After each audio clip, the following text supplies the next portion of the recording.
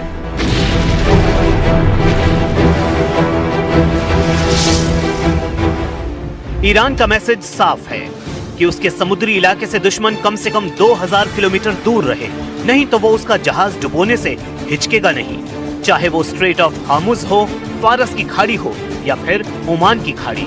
इस इलाके में ईरान अपना दबदबा बनाए रखना चाहता है। ट्रंप को डराने के साथ साथ ईरान बार बार बता रहा है कि उसकी मिसाइल पावर इजराइल पर हमले के लिए भी तैयार है। ये वार्निंग ईरान से लगातार आ रही है। ईरान जून 2025 में हुए युद्ध की याद दिला रहा है। ईरान के सर्वोच्च नेता अली खामेनेई के जनरल दावा कर रहे हैं कि इस बार युद्ध हुआ तो नई तरह की मिसाइल से हमला होगा।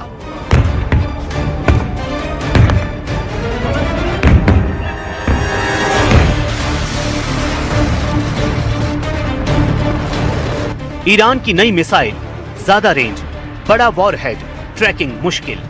ऐसी मिसाइल जिसकी रेंज ज्यादा होगी ताकि वो दुश्मनों को लंबी दूरी तक तबाह कर पाए, जिसका पेलोड यानी वॉरहेड ज्यादा बड़ा और हाहाकार मचाने वाला होगा, जो स्टेल्थ होगी यानी उसे मार गिराना भी मुश्किल होगा। ईरान के कमांडर दावा कर रहे हैं कि उनका नया मिसाइल जखीरा इतना खतरनाक होगा कि इजराइल को सरेंडर करने में 12 दिन का वक्त नहीं लगेगा। ईरान इस बार ऐसा जवाब देगा कि इजराइल 12 घंटे के अंदर सरेंडर कर देगा, यानी 12 दिन नहीं 12 घंटे वाली वार्निंग ईरान की तरफ से जारी की जा रही है।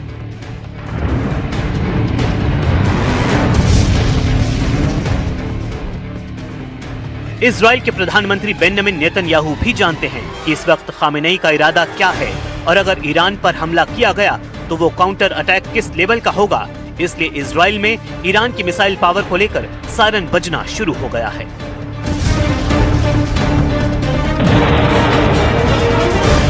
फिलहाल फैसला ट्रंप को करना है कि ईरान के अटल इरादे को क्या उनकी जिद दबा पाएगी, क्योंकि ईरान पर हमले के लिए 2-2 कैरियर बैटल ग्रुप भेजकर अब अमेरिका के लिए बैकफुट पर आना बहुत बड़ी हार माना जाएगा।